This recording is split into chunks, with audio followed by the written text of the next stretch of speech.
the question is, what are amphoteric oxides and how are they related to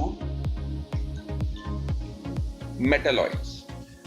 So इस question को answer करने के लिए सबसे पहले तो मैं आपको एम्फोटेरिक ऑक्साइड्स क्या होते हैं ये बताऊंगा, फिर मैं मेटलॉइड्स क्या होते हैं ये बताऊंगा, और फिर इनका रिलेशन क्या है।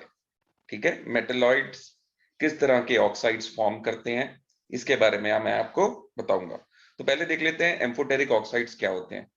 वो ऑक्साइड्स जो एसिडिक और बेसिक कैरेक्टरिस्टिक्स दोनों शो करते हैं उनको एम्फोटेरिक ऑक्साइड्स कहा जाता है।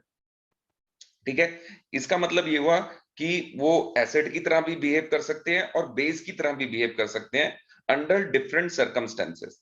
ठीक है, डिफरेंट सिचुएशंस में एम्फोटेरिक ऑक्साइड्स बेस की तरह या एसिड की तरह बिहेव करेंगे जब वो किसी एसिड या बेस के साथ रिएक्ट करते हैं। जैसे कि अगर एम्फोटेरिक ऑक्साइड को बेस के साथ रिएक्ट करें तो वो एसिड की तरह बिहेव करेगा। जिस भी चीज के साथ उसको रिएक्ट करेंगे, बेस या एसिड, उससे उल्टा उसका बिहेवियर हो जाएगा। ठीक है, और इसी तरह से अगर एम्फोटेरिक ऑक्साइड को किसी एसिड के साथ रिएक्ट करें तो वो बेस की तरह बिहेव करेगा। एक एग्जाम्पल जो एम्फोटेरिक ऑक्साइड का हम बहुत बार देखते हैं वो है एल्यूमिनियम ऑक्साइड।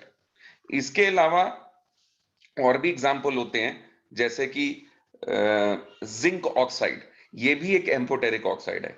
तो एल्यूमिनियम ऑक्साइड एक एसिड की तरह बिहेव करेगा जब हम उसको बेस के साथ रिएक्ट करेंगे।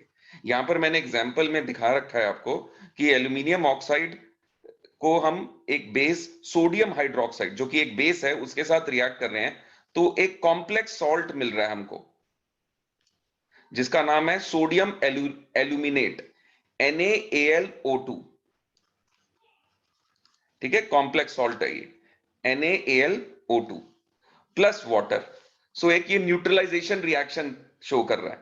ठीक है, और क्लियरली यहां पर एल्यूमिनियम ऑक्साइड एक एसिड की तरह बिहेव किया, तभी वो बेस के साथ रिएक्ट करके एक न्यूट्रलाइजेशन रिएक्शन शो कर रहा है। क्योंकि हम जानते हैं जब भी एसिड और बेस रिएक्ट करते हैं न्यूट्रलाइजेशन रिएक्शन होता है और सॉल्ट प्लस वाटर बनता है। अब एल्यूमिनियम ऑक्साइड बेस की तरह रिएक्ट करेगा जब हम उसको एसिड के साथ रिएक्ट करेंगे। यहां पे एग्जांपल में एल्यूमिनियम ऑक्साइड को HCl एसिड के साथ, हाइड्रोक्लोरिक एसिड के साथ हमने रिएक्ट किया है, तो एक सॉल्ट मिल रहा है aluminium chloride AlCl3 plus water. Again ये एक न्यूट्रलाइजेशन रिएक्शन है। ठीक है, तो एसिड और बेस जब रिएक्ट करते हैं तो न्यूट्रलाइजेशन रिएक्शन होता है। तो क्लियरली हम देख सकते हैं कि एक एम्फोटेरिक ऑक्साइड एसिड और बेस की तरह बिहेव करेगा अंडर डिफरेंट सर्कमस्टेंसेस। अब बात आ जाती है कि भाई मेटलॉइड्स क्या हैं। ठीक है, मेटलॉइड्स वो एलिमेंट्स होते हैं जो मेटल्स और नॉन मेटल्स दोनों की कैरेक्टरिस्टिक्स शो करते हैं। जैसे एंटीमनी, बिस्मथ, ये मेटलॉइड्स हैं। ठीक है, मेटलॉइड्स एम्फोटेरिक ऑक्साइड से कैसे रिलेटेड हैं? मेटलॉइड्स के ऑक्साइड्स एम्फोटेरिक नेचर के होते हैं, ये आपने याद रखना है। Which means oxides of metalloids are amphoteric in nature.